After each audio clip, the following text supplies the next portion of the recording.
Os direitos de imagem atrasados do Inter ainda repercutem e eu vou te contar uns bastidores agora. Fica comigo depois da vinheta.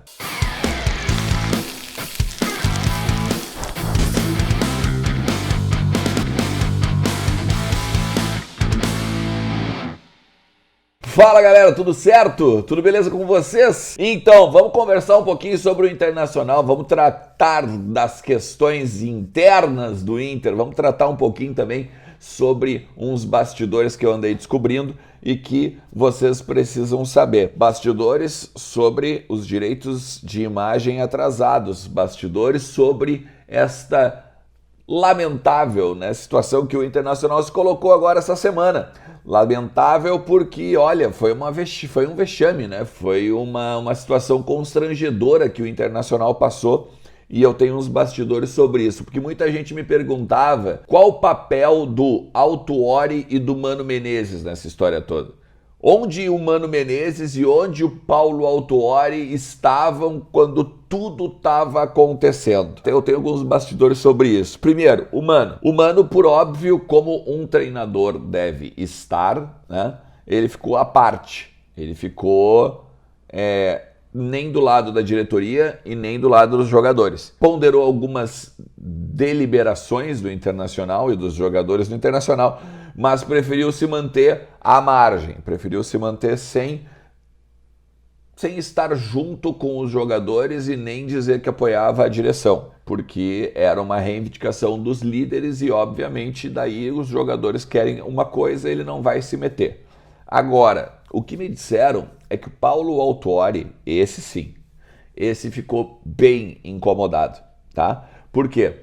Porque a maneira como foi conduzida a situação em que eles pararam, eles não quiseram treinar, fizeram uma espécie de boicote, de greve, como você quiser, tá? E a forma com que foi conduzido tudo junto à direção não pegou legal para o Paulo Autuori. O Paulo Autuori ficou tão brabo que ele chegou a cogitar, pedir para a direção rescisão de contrato de alguns jogadores. Nesse sentido, se a gente pegar e olhar, mesmo que tenha o direito do atleta de cobrar, claro, o salário atrasado, o direito de imagem atrasado, o Paulo Autuori, ele não queria expor o vestiário, ele não queria expor o grupo, ele não queria expor principalmente o clube, né? Porque ele já, obviamente, já teve outros momentos da carreira em que teve salário atrasado, em que teve o direito de imagem atrasado, em que teve vários outros problemas de vestiário e, por óbvio, ele sabia que a coisa ia implodir. Para onde vai isso agora? Ponto 1. Alguns jogadores devem ser negociados. Já falei sobre isso ontem, tá? Tá aqui nos vídeos aqui do conteúdo no meu canal, aqui na timeline, tá? Só que não se surpreendam, por exemplo, se a situação do Tyson dentro do vestiário ela ficar insustentável a ponto de o Inter negociar o jogador. O Tyson, ele tinha basicamente um último fio, né, de, vamos dizer assim, ligação com a torcida, porque a torcida ficou muito feliz quando o Tyson voltou. Todo o esforço que o Tyson fez para vir, a liderança que a gente sabia, né, a torcida sabia que o Inter ia perder com o D'Alessandro, ela viu no Tyson, a torcida viu no Tyson, só que o Tyson começa agora, principalmente em 2022, a não jogar, ficar mais no departamento médico do que em campo, ele acaba não sendo mais a referência técnica, ele acaba não sendo mais a referência de liderança, tá? E aí as redes sociais começam a pegar no pé dele, começam a chamar ele de chinelinho, né?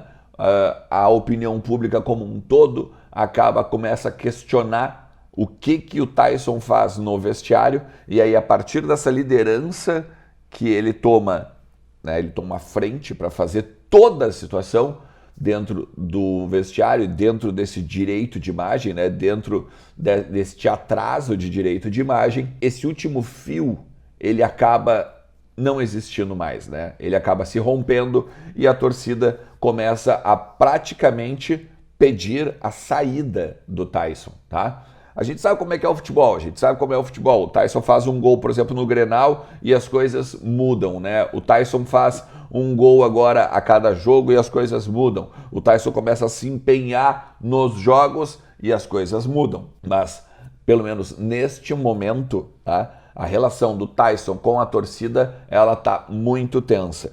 E não só com a torcida, dentro do vestiário também, com a diretoria, com alguns atletas, com essa questão, a gente sabe, por exemplo, do Tyson com o Thiago Galhardo, tá? Nessa relação que né, tem algumas arestas aí que não batem.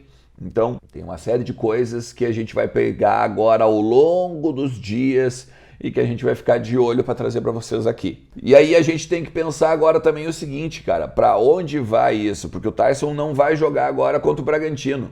O Tyson não vai jogar agora contra o Bragantino, não vai ser titular. A tendência é que ele comece no banco de reservas. E aí, a única dúvida que tem o Mano Menezes é se o David joga na frente ou então se o alemão vai ter condições de jogar agora no final de semana por conta que ele está voltando do departamento médico da lesão que ele tinha, né, do desconforto muscular. E aí o time do Inter está praticamente definido para o jogo de domingo, 19 horas, lá em Bragança. O Inter que pega o Bragantino deve ter o Daniel, o Bustos, o Vitão e o Mercado e o René. Depois o Rodrigo Dourado, o Edenilson, o Depena e o Alan Patrick, com o Wanderson e o David na frente, tá? Tendo a opção ainda do Maurício, tendo a opção talvez do alemão, talvez, o alemão ainda vai fazer um teste, tá? Agora nesses próximos dias, tanto hoje quanto amanhã. Se não sentir, tá tudo bem, tá liberado para o jogo, mas se não, de repente nem viaja a São Paulo, tá? Se ainda tiver sentido dores a ponto de não ser liberado pelo departamento médico, tá? A tendência é que contra o Santos, bom, daí sim, esses dois estejam